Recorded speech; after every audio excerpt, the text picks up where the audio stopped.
ಎಲ್ಲರಿಗೂ ಗುರುಪೂರ್ಣಿಮೆಯ ಹಾರ್ದಿಕ ಶುಭಾಶಯಗಳು. ಜ್ಞಾನವೆಂಬ ದೀಪ ಹಚ್ಚಿ ಜೀವನದ ದಾರಿಯ ಬೆಳಕಾದವರು ಗುರುಗಳು.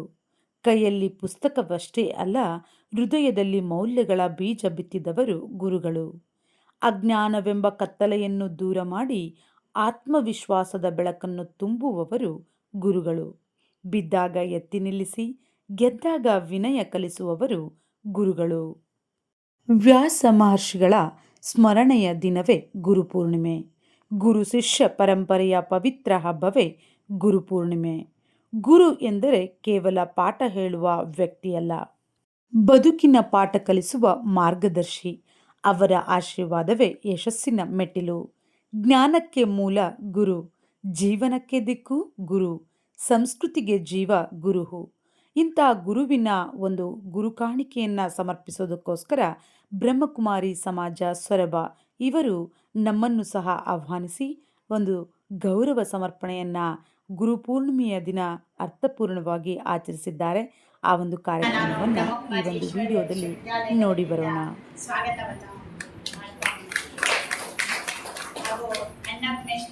ಅವರು ಸಹ ಸ್ಕೂಲ್ ಟೀಚರು, ಅವರಿಗೂ ಸಹ ನಾನು ನಮ್ಮ ಆಶ್ರಮದ ವತಿಯಿಂದ ಸ್ವಾಗತ. ಹಾಗೂ ಮಾತೇಶ್ ಅಣ್ಣನವರು ಪಾಠ ಮಾಡ್ತಿದ್ದೇವೆ. ಆದರೆ ಗುರುಗಳು ಅಂತ ಅಂದ್ರೆ ಅವ್ರು ಇಡೀ ಸಮಾಜಕ್ಕೆ ಪಾಠ ಮಾಡ್ತಾರೆ, ಸಮಾಜಕ್ಕೆ ಮಾದರಿಯಾಗಿರ್ತಾರೆ. ನೀವೆಲ್ಲ ಅವ್ರ ಮಾತು ಕೇಳೋ ನಿರೀಕ್ಷೆಯಲ್ಲಿದ್ದೀರಿ ಅಂತ ಹೇಳೋದು ನನ್ನ ಸಂಕ್ಷಿಪ್ತ ಮಾತನ್ನು ಮುಗಿಸ್ತಾ ಇದ್ದೀನಿ. ಏನು ಸಾಕ್ಷಿ ಆಗತ್ತೆ, ಯಾವುದು ಕಾರಣ ಆಗತ್ತೆ, ಯಾವುದರಿಂದ ನಾನು ಬದಲಾಗ್ತಾ ಇದ್ದೇನೆ ಅನ್ನೋದ್ರ ಅರಸ್ಕೊಂಡು ಹೋಗ್ತೀವಲ್ಲ, ಅದೇ ಜ್ಞಾನದ ಬೆಳಕು. ಇಷ್ಟೊತ್ತು ನಮ್ಮ ಜೀವನದ ಆಗು ಹೋಗುಗಳೇನು, ಪರಮಾತ್ಮನನ್ನ ನಾವು ಹೇಗೆ ಸೇರೋದು, ಪರಮಾತ್ಮ ಯಾರು, ಗುರುಪೂರ್ಣಿಮೆಯ ಅರ್ಥವೇನು ಅನ್ನೋದನ್ನ ಸವಿಸ್ತಾರವಾಗಿ ಹೇಳಿದ್ದಾರೆ. ಮತ್ತೊಮ್ಮೆ ನಾವು ಅದನ್ನ ಏನ್ ಮಾಡ್ಬೇಕು, ಮನನವನ್ನ ಮಾಡ್ಕೋಬೇಕು, ಏನ್ ಕೇಳಿದ್ವಿ ಅನ್ನೋದನ್ನ. ಗುರು ಅಂತಂದ್ರೆ ಯಾರು, ದೇವರು ಅಂತಂದ್ರೆ ಯಾರು? ದೇವರು ಇಷ್ಟೊತ್ತಂಗೆ ಹೇಳಿದ್ರು ಆತ್ಮವನ್ನ ಗೆದ್ದವರು, ನಮಗಿಂತ ಶ್ರೇಷ್ಠವಾದವರು. ಆದ್ರೆ ದೇವರೇ ಒಂದ್ ಕಡೆ ಹೇಳ್ತಾನೆ, ದೇವರಿಗಿಂತ ಶ್ರೇಷ್ಠ ಯಾರು ಅಂತ ಕೇಳಿದ್ರೆ ಅವರು ಗುರು. ಯಾಕೆ ದೇವರಿಗಿಂತ ಗುರು ಶ್ರೇಷ್ಠ ಅನ್ನೋಂಥದ್ದು ಅಂದ್ರೆ, ಪ್ರತಿಯೊಂದು ಮಗುವಿನಲ್ಲಿ, ಪ್ರತಿಯೊಬ್ಬ ವ್ಯಕ್ತಿಗೆ, ಪ್ರತಿಯೊಬ್ಬ ಜೀವಿಗೂ ದೇವರಿದ್ದಾನೆ. ದೇವ್ರು ಹೇಗಿದ್ದಾನೆ, ದೇವರನ್ನ ಯಾಕೆ ನಾವು ನಮಸ್ಕಾರ ಮಾಡಬೇಕು, ಯಾಕೆ ದೇವರನ್ನ ನಾವು ಪಾಲನೆ ಮಾಡಬೇಕು, ನಮ್ಮಲ್ಲಿರುವ ಕೆಟ್ಟದ್ಯಾವುದು, ಒಳ್ಳೇದ್ಯಾವುದು, ಒಳ್ಳೇದ ದಾರಿಯಲ್ಲಿ ನಡೆದ್ರೆ ದೇವರು ಸದಾ ನಮ್ಮ ಜೊತೆಗೆ ಇರ್ತಾನೆ ಅನ್ನೋದನ್ನ ತೋರಿಸುವಂತವನೇ, ದೇವರನ್ನ ಪರಿಚಯವನ್ನ ಮಾಡ್ಕೊಡೋನೇ ನಿಜವಾದ ಗುರು.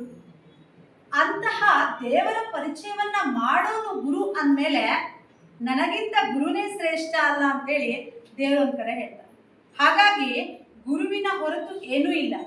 ಇವತ್ತು ಇಲ್ಲಿರುವಂತಹ ಸಮಾಜವನ್ನ ತಿದ್ದೋದಿರ್ಬೋದು, ಆತ್ಮವನ್ನ ಹೇಗೆ ಗೆಲ್ಲೋದು ಅನ್ನೋಂಥದ್ದಿರ್ಬೋದು, ಇವರೆಲ್ಲರೂ ನಿಮ್ಮಂತ ನನ್ನಗಿಂತ ಅನುಭವದಲ್ಲಿ ತುಂಬಾ ದೊಡ್ಡವರಿದ್ದೀರಿ. ಎಲ್ಲರ ಅನುಭವಗಳನ್ನ ಮೀರಿ ಎಲ್ಲರ ಮನಸ್ಸನ್ನ ಪರಿವರ್ತನೆ ಮಾಡುವಂತಹ ಜ್ಞಾನ ಹೊಂದಿದವರು ನಮ್ಮ ಜೊತೆಗೆ ಸುಮಾರು ಜನ ಇದ್ದಾರೆ, ಗುರುಗಳಿದ್ದಾರೆ. ಅವರೆಲ್ಲರ ಪ್ರವಚನವನ್ನ ಕೇಳೋಣ. ನಮ್ಮ ಜೀವನದ ಒಳ್ಳೆಯ ವಿಷಯ ಯಾವುದು, ನಾನು ಏನು ಒಳ್ಳೆಯದನ್ನ ಮಾಡಿದೆ, ಮುಂದೆ ಏನು ಮಾಡೋದು ಅನ್ನೋದನ್ನ ನಾವು ಸಹಿತ ಬದಲಾವಣೆಯನ್ನ ಮಾಡ್ಕೊಳ್ತಾ ಹೋಗೋಣ. ವಾಸ್ತವಿಕ ಜಗತ್ತಿನಲ್ಲಿ ನಾವು ಪ್ರತಿದಿನ ಅಡ್ಡಾಡ್ತಾ ಇರ್ತೇವೆ, ಕಾರು, ಬೈಕು, ನಮ್ಮದೇ ಆದ ಸ್ವಂತ ಕಾರ್ಗಳಲ್ಲಿ. ಸ್ವಂತ ಕಾರಲ್ಲಿ ಹೋಗುವಾಗ, ಯಾವಾಗಲೂ ಪ್ರಯಾಣವನ್ನ ಮಾಡುವಾಗ ಎಷ್ಟು ಲಗೇಜ್ ಅನ್ನಾದ್ರೂ ಹಾಕೊಂಡು ಹೋಗ್ತೀವಿ. ಯಾಕಂದ್ರೆ ಸ್ವಂತ ಕಾರು, ಅದಕ್ಕೆ ಯಾವ್ದು ಲಿಮಿಟ್ಸ್ ಇಲ್ಲ, ನನಗೆ ಏನ್ ಬೇಕು ಎಲ್ಲವನ್ನ ಹಾಕೋತೀವಿ. ಅದೇ ಏರೋಪ್ಲೇನ್ ಅಲ್ಲಿ ಟ್ರಾವೆಲ್ ಮಾಡುವಾಗ ಅಲ್ಲೊಂದು ಲಿಮಿಟೇಷನ್ ಇದೆ, ಒಬ್ಬ ವ್ಯಕ್ತಿಗೆ 25 kg ಅಂತ ಹೇಳಿ ಅಲ್ಲೂ ಸಹಿತ ನಾವು ಲೆಕ್ಕಾಚಾರ ಮಾಡ್ತೇವೆ, ಲಿಮಿಟ್ ಅಲ್ಲಿ ತಗೊಂಡು ಹೋಗ್ತೇವೆ. ಹಾಗಿದ್ರೆ ಕೊನೆಗೊಂದು ದಿನ ನಮ್ಮ ಅಸ್ತಿತ್ವ, ನಮ್ಮ ದೇಹ ಪರಮಾತ್ಮನೆಡೆಗೆ ಸಾಗತ್ತೆ. ಅಲ್ಲಿಗೆ ಯಾವ ಲಗೇಜ್ ಅನ್ನು ನಾವು ಒಯ್ಯೋದಿಲ್ಲ ಅಲ್ವಾ? ಹಾಗಿದ್ರೆ ಇರುವಾಗ ಕೆಟ್ಟದನ್ನ ಮಾಡಿ, ಕೆಟ್ಟದನವನ್ನ ಕಲಿತು, ಕೆಟ್ಟದನ್ನ ಹೇಳುವುದರ ಬದಲಾಗಿ ನಮ್ಮಲ್ಲಿರುವ ಕೆಟ್ಟದನ್ನ ಅಳಿಸ್ತಾ, ಒಳ್ಳೆಯ ದಾರಿ ಅಂತ ನಡೆಯುತ್ತಾ, ನಮ್ಮನ್ನ ನಾವು ತಿದ್ಕೊಂಡು ಹೋಗುವಂಥದ್ದೇ ಗುರುಪೂರ್ಣಿಮೆಯ ದಿನ ನಾವು ಬದಲಾಯಿಸ್ತಿಲ್ವ ಅದೇ ನಮ್ಮ ಸಮರ್ಪಣೆ ಅಂತ ಹೇಳಿ ನಾನು ಅರ್ಥ ಮಾಡ್ಕೊಂಡಿದ್ದೇನೆ. ಹಾಗಾಗಿ ಈ ಒಂದು ಕಾರ್ಯಕ್ರಮದಲ್ಲಿ ಎಲ್ಲರ ಮನಸ್ಸನ್ನ, ಎಲ್ಲರ ಜ್ಞಾನವನ್ನ ಇನ್ನು ಹೆಚ್ಚುಗೊಳಿಸೋದಕ್ಕೆ ಗುರುಗಳು ಮತ್ತೆ ಬ್ರಹ್ಮಕುಮಾರಿ ಆಶ್ರಮದ ಅಕ್ಕಂದಿರಿದ್ದಾರೆ. ಅವರಿಗೆ ನನ್ನ ಪರವಾಗಿ, ನಿಮ್ಮೆಲ್ಲರ ಪರವಾಗಿ ಜೋರಾದ ಚಪ್ಪಾಳೆಯ ಮೂಲಕ ಧನ್ಯವಾದಗಳನ್ನ ತಿಳಿಸ್ತಾ ನನ್ನ ಮಾತಿಗೆ ಪೂರ್ಣವಿರಾಮವನ್ನ ಅರ್ಪಿಸ್ತಾ ಇದ್ದೇನೆ. ಮಹಾಶಿವೆಗಳಾಗಿರ್ತಕ್ಕಂಥ ಗದಗಿಗೆ ಸಾಷ್ಟಾಂಗ ನಮಸ್ಕಾರ ಸಲ್ಲಿಸಿ ಈ ಒಂದು ಗುರು ಪೂರ್ಣಿಮೆಯ ಕಾರ್ಯಕ್ರಮದ ಒಂದು ಬ್ರಹ್ಮಕುಮಾರಿ ಪಿತಾ ಒಂದು ವಿಶ್ವವಿದ್ಯಾಲಯದೊಳಗ ಗುರು ಪೂರ್ಣಿಮೆ ಕಾರ್ಯಕ್ರಮ ಬಹಳ ಸುಂದರವಾಗಿ ನಡೀತಾ ಬಂದಿದೆ. ನಮ್ಮ ತಾಯಿಯಾಗಿರ್ತಕ್ಕಂಥ ವೇಣಮ್ಮನವರು ಜಂಗಮವಾಣಿ ಮುಖಾಂತರವಾಗಿ ಗುರುಗಳ ಈ ಕಾರ್ಯಕ್ರಮ ಮಾಡ್ತಾ ಇದ್ದೇವೆ ಅಂತಕ್ಕಂಥದ್ದು ಗುರುಗಳಿಗೆ ಹೇಳಿದ್ರು. ನನ್ನೊಂದು ಯೋಗ ಅಂತಂದ್ರೆ ನಾನು ಚಿಕ್ಕ ವಯಸ್ಸಿನೊಳಗೆ ಗುರುಗಳ ಜೊತೆ ಬಂದಿದ್ದೆ, ಇಲ್ಲಿ ಇನ್ನೂ ಓದ್ತಿದ್ದೆ, ಅವಾಗ ಬಂದಿದ್ದೆ. ಇನ್ನು ಆಧ್ಯಾತ್ಮ ಅಂದ್ರೆ ಏನು, ಯೋಗ ಅಂದ್ರೆ ಏನು, ಅದು ಇನ್ನೂ ನಮ್ಗೆ ಇನ್ನೂ ಅಷ್ಟು ಮಾಹಿತಿ ಇರಲಿಲ್ಲ. ಆಧ್ಯಾತ್ಮ ಶಕ್ತಿ ಒಂದು ಸಂಸ್ಕಾರ ಅಂತಂದ್ರೆ ಯಾವುದರಿಂದ ಕಲಿತೀವಿ ಅಂತಂದ್ರೆ ಇಂಥ ಬ್ರಹ್ಮಕುಮಾರಿ ಆಶ್ರಮದಿಂದ ನಾವು ಕಲಿಲಿಕ್ಕೆ ಸಾಧ್ಯ ಆಗ್ತದೆ ಅನ್ನೋದನ್ನ ಅವತ್ತು ನಮಗೆ ಮನವಾಯಿತು. ಮತ್ತಂತ ಒಂದು ಯೋಗ ನಮಗೂ ಕೂಡ ಈಗ ಗುರುಪೂರ್ಣಿಮಾ ಒಂದು ವಿಶೇಷ ಕಾರ್ಯಕ್ರಮದಲ್ಲಿ ಅವಕಾಶ ಮಾಡಿಕೊಟ್ಟಿದ್ದಾರೆ. ಆ ತಾಯಿ ಕೂಡ ಶರಣ ಸಮರ್ಪಣೆ ಮಾಡಿ ಈ ಕಾರ್ಯಕ್ರಮದ ಸೌಭಾಗ್ಯ ತಾಯಿಯವರು ಕೂಡ ಬಹಳ ಸುಂದರವಾಗಿ ಮಾತಾಡಿದ್ರು. ಗುರುವಿನ ಬಗ್ಗೆ, ಸಂಸಾರದ ಬಗ್ಗೆ ಬಹಳ ನಿಮಗೆಲ್ಲ ಮನಮುಟ್ಟುವಂಗೆ ಮಾತಾಡಿದ್ರೆ. ಆ ತಾಯಿ ಕೂಡ ಶರಣ ಸಮರ್ಪಣೆ ಮಾಡಿ ನಮ್ಮ ಶಂಕರಣ್ಣನವರಲ್ಲಿ ಕೂಡ ಶರಣ ಶರಣಾರ್ಥಿಯನ್ನು ತಿಳಿಸಿ, ನಮ್ಮ ಶಿಕ್ಷಕಿ ವೃಂದದಲ್ಲಿ ಆಗಿರ್ತಕ್ಕಂಥ ನಮ್ಮ ಸುನೀತಾ ಮೇಡಮ್ ಅವರಲ್ಲಿ, ನಮ್ಮ ರೋಟರಿ ಕ್ಲಬ್ ನೂತನ ಅಧ್ಯಕ್ಷರಾಗಿ ಕೂಡ ನಾವು ಇದೇ ಫಸ್ಟ್ ನೋಡ್ತಿರೋದು, ಬಹಳ ಖುಷಿ ಆಗ್ತದೆ ನೋಡಿ. ಅವ್ರ ಬಾಯಿಂದ ನಮ್ಗೆ ಏನು ಮಾತಾಡಕ್ ಬರಲ್ಲ ಅಂತಂದ್ರೆ ಗುರುವಿನ ಗುಲಾಮನಾಗುವ ತನಕ ದೊರೆಯದನ್ನ ಮುಕ್ಕುತ್ತೆ ಅಂತ ಬಹಳ ಸುಂದರವಾಗಿ ಅವ್ರು ಹೇಳಿದ್ರು. ಆ ಪದ ಹೇಳ್ಯಾರಲ್ಲ ಸಾಕು, ಅವ್ರಿಗೆ ಏನ್ ಬೇಕು, ಗುರು ಕೊಟ್ಟಿರ್ತಕ್ಕಂಥ ಆಶೀರ್ವಾದ ಏನು ಅಂತ ಅಲ್ಲೇ ತೋರಿಸ್ಕೊಡ್ತದೆ. ಆ ಒಂದು ಅಂತ ರೋಟರಿ ಕ್ಲಬ್ನ ನೂತನ ಅಧ್ಯಕ್ಷರಾಗಿರ್ತಕ್ಕಂಥ ಮಾದೇಶ್ವರನವರು ಕೂಡ ಶರಣ ಸಮರ್ಪಣೆ ಮಾಡಿ, ನಮ್ಮ ಮೇಡಮ್ ಅವರ ಅವ್ರಿಗೆ ಕೂಡ ವಿಜಯ್ ಪ್ರಸಾದ್ ಅವರಿಗೆ ಕೂಡ ಶರಣ ಶರಣಾರ್ಥಿ ತಿಳಿಸಿ, ಮತ್ತು ಅಣ್ಣಪ್ಪವ್ರಿಗೆ ಕೂಡ ಶರಣ ಸಮರ್ಪಣೆ ಮಾಡಿ ಗುರು ಪೂರ್ಣಿಮೆಯ ಒಂದು ಕಾರ್ಯಕ್ರಮದಲ್ಲಿ ಆಸೀನರಾಗಿರ್ತಕ್ಕಂಥ ನಮ್ಮ ಪತ್ರಿಕಾ ಮಾಧ್ಯಮದಲ್ಲಿ ಕೂಡ ಶರಣ ಶರಣಾರ್ಥಿಯನ್ನು ಸಲ್ಲಿಸಿ, ಮತ್ತು ನಮ್ಮ ನಾಗರಾಜ್ ಗುತ್ತಿ ಅವರಿಗೆ ಕೂಡ ಇಲ್ಲಿ ಬಂದಿರತಕ್ಕಂಥ ಎಲ್ಲ ತಾಯಿಯರಲ್ಲಿ ಮುದ್ದು ಮಕ್ಕಳಿಗೆ ನಿಮ್ಮೆಲ್ಲರಂತ ಶರಣ ಬಹಳ ಸುಂದರವಾಗಿ ಗುರು ಪೂರ್ಣಿಮೆ ಬಗ್ಗೆ ಎಲ್ಲರೂ ಕೂಡ ಹೇಳಿದ್ರು. ಇವರೆಲ್ಲ ಹೇಳಿದಾರೆ. ನಾವು ವಿಶೇಷವಾಗಿ ಏನು ಹೇಳೋದು, ಗುರು ಅಂದ್ಮೇಲೆ ಮತ್ತೆ ಗುರು ಅಂದ್ರೆ ಏನು, ಗುರುವಿನ ಕಾರ್ಯಗಳೇನು ಅನ್ನೋದನ್ನ ಎಲ್ಲ ಕೂಡ ನಿಮ್ಗೆ ತಿಳಿಸಿ ಹೋಗಿದ್ದಾರೆ. ಹೌದಿಲ್ಲ? ತಿಳ್ಕೊಂಡ್ರಿ. ಗುರು ಅಂತಂದ್ರೆ ಯಾರು, ಗುರು ಅಂತಂದ್ರೆ ಅವ್ರು ಏನ್ ಮಾಡ್ಬಂದ್ರು ಅಂತಕ್ಕಂಥದ್ದನ್ನ ನಾವು ವಿಶೇಷವಾಗಿ ಗುರು ಪೂರ್ಣಿಮಾ ಏನ್ ತಿಳಿಸ್ಕೊಡ್ತೈತಿ ಅಂತಂದ್ರ, ಈಗ ಸೂರ್ಯ ಬಂದಪ್ಪ ಅಂತಂದ್ರೆ ಏನಾಗ್ತೈತಿ ಜಗತ್ತಿನೊಳಗ, ಬೆಳಕು ಬರ್ತದ.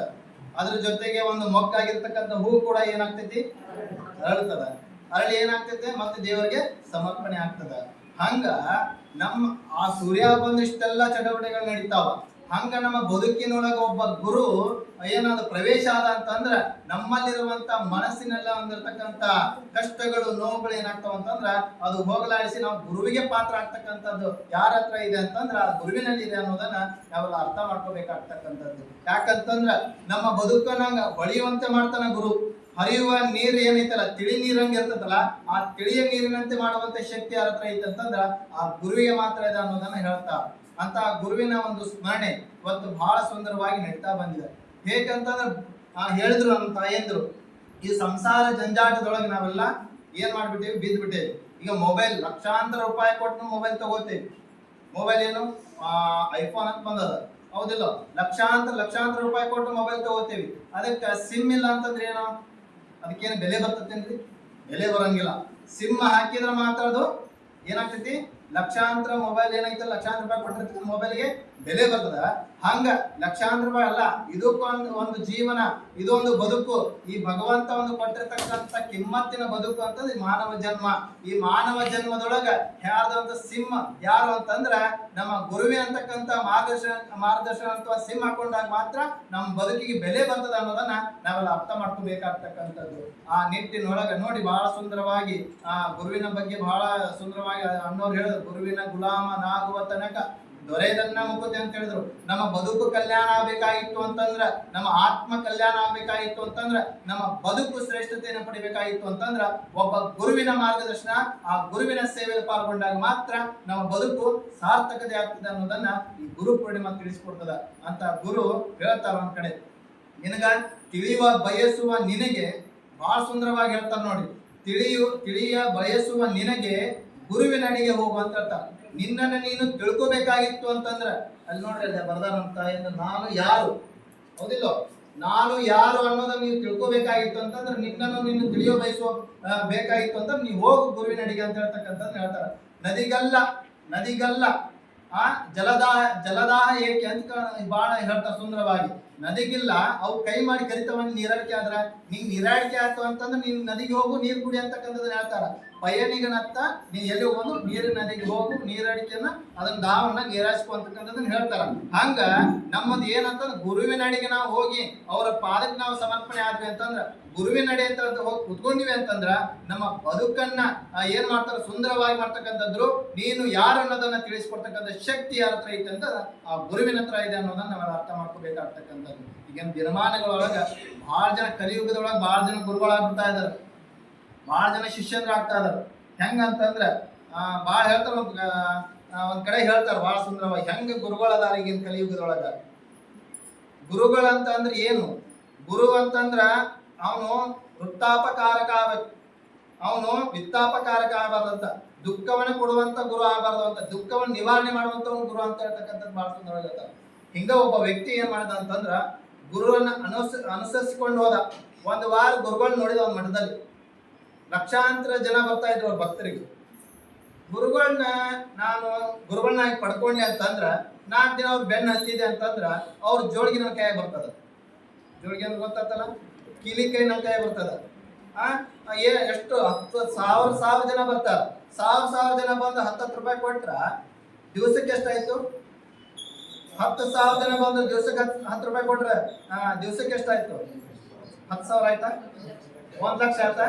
1 ಲಕ್ಷ ಆಯ್ತು. ಅದನ್ನೇ ತಿಂಗಳಿಗೆ ಎಷ್ಟಾಯ್ತು? 1 ಲಕ್ಷ 30 ಲಕ್ಷ ಆಯ್ತಿಲ್ಲ? ಹಂಗ ವಿಚಾರ ಮಾಡಿದ ಭಕ್ತ. ಗುರುವಿನ ಬೆನ್ನಿಗೆ ಒಂದ್ 4 ದಿನ ಅಡ್ಡಾಡ್ಬಿಟ್ರೆ, ಜೋಳಿಗೆ ಹಿಡ್ಕೊಂಡ್ಬಿಟ್ರೆ ಸಾಕು, ವರ್ಷಕ್ಕೆ ಎಷ್ಟಾಯ್ತು? 30 ಲಕ್ಷ. 50 ಲಕ್ಷ ದಾಟಿ ಹೋಗುತ್ತೆ, ಹೌದಿಲ್ರಿ? 50 ಲಕ್ಷ ದಾಟಿ ಹೋಗುತ್ತಾ? ಏನ್ ಮಾಡೋಣ, ಇಂತ ಗುರುವಿನ ಒಂದ್ ಸ್ವಲ್ಪ ಬೆನ್ನ ಹತ್ತಾನ, ಒಂದ್ ಸ್ವಲ್ಪ ಏನಾದ್ರೂ ಒಂದು ಅವನಿಂದ ತಗೊಳ್ಳೋಣ ಅಂತಕ್ಕಂಥ ಭಾವದಿಂದ ಅವನು ಹೋದ. ಗುರು ಏನ್ ಮಾಡಿದ್ದ ಅಂತಂದ್ರೆ ಆ ಶಿಷ್ಯನ್ ನೋಡಿದ ಬಹಳ ಒಂದ್ ವಾರದಿಂದ, ಬಹಳ ಚಂದ ಡ್ರೆಸ್ ಮಾಡ್ಕೊಂಡ್ ಬಂದಿದ್ದ, ಕೈಯಲ್ಲಿ ಉಂಗುರ ಹಾಕೊಂಡಿದ್ದ, ಅದ್ ಕಿವಿಯಲ್ಲಿ ಮತ್ತೆ ಬಂಗಾರ ಓಲೆಗಳನ್ನ ಹಾಕೊಂಡಿದ್ದ, ಏನು ಬೆಲೆ ಬಾಳುವಂತ ವಸ್ತುಗಳನ್ನ ಹಾಕೊಂಡಿದ್ದ.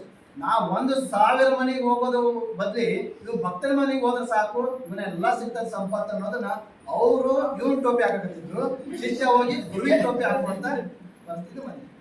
ಹಿಂಗ ನಡೀತು ಏನಾಯ್ತು ಅಂತಂದ್ರ ಇವನ್ ಜೋಳಿಗೆ ಒಳಗೆ ನಾನು ಅರ್ಧ ತಗೊಂಡು ಅವನ್ಗೆ ಅರ್ಧ ಕೊಡೋಣ ಅಂತ ಶಿಷ್ಯನ ಭಾವನೆ.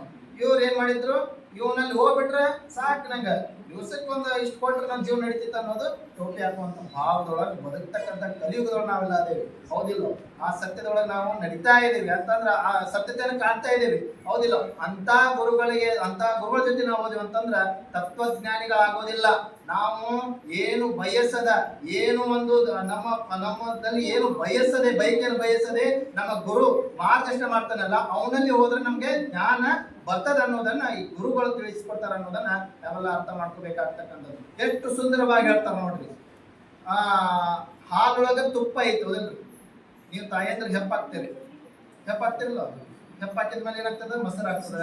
ಅದನ್ನ ಕಡಿತೀರಿ, ಮಜ್ಜಿಗೆ ಮಾಡ್ತೀರಿ, ಬೆಣ್ಣೆ ತೆಗಿತೀರಿ, ಏನಾಗ್ತತಿ? ತುಪ್ಪ ಬರ್ತದ. ಹಾಲೊಳಗೆ ಏನಿದೆ? ತುಪ್ಪ ಉಂಟು.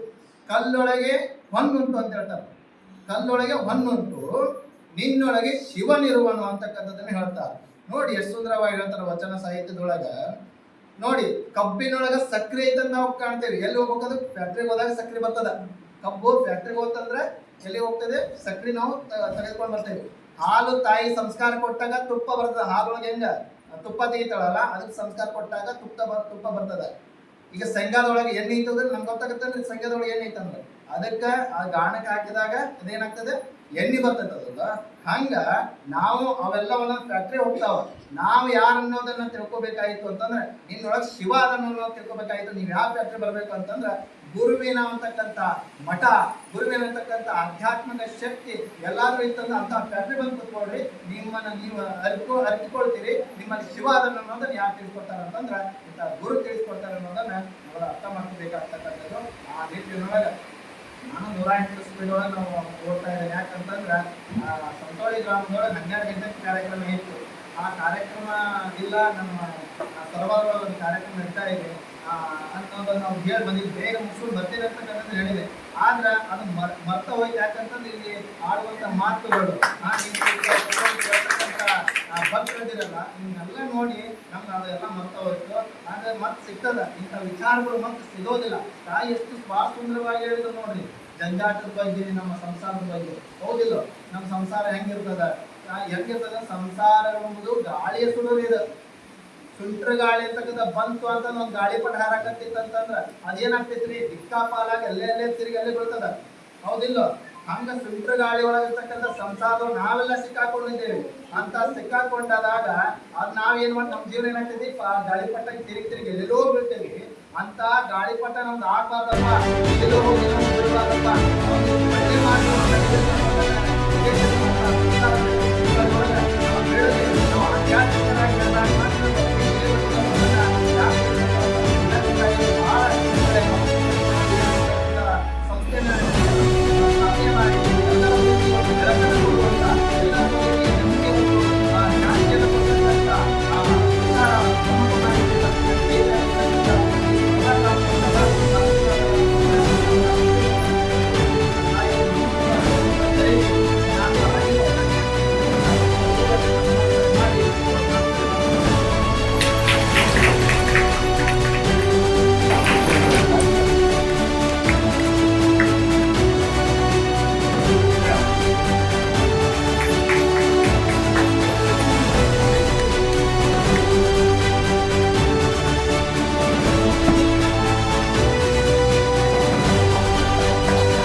ಮೇಡಮ್ ಈ ಕಡೆ ಬರ್ರಿ.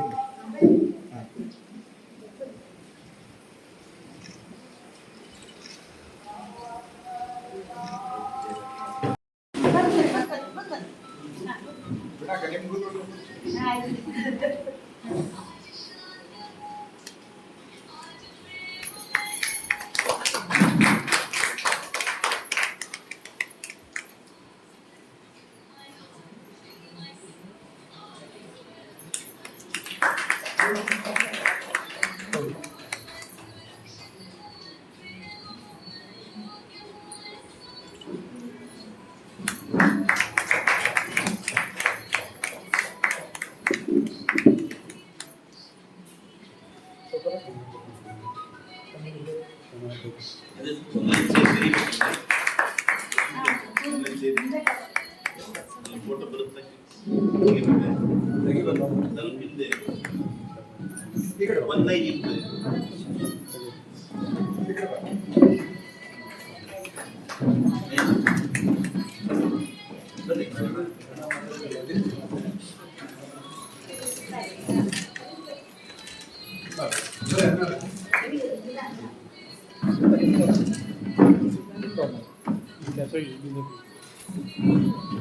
ಈ ಕಡೆ ಬನ್ನಿ ಮೇಡಮ್, ಅಕ್ಕ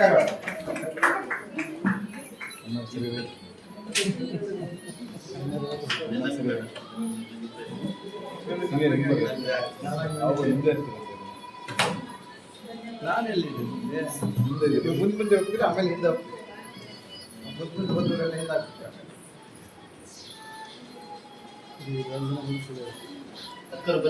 ನೀವು ಬರೀ ನೀವು ಬರೀ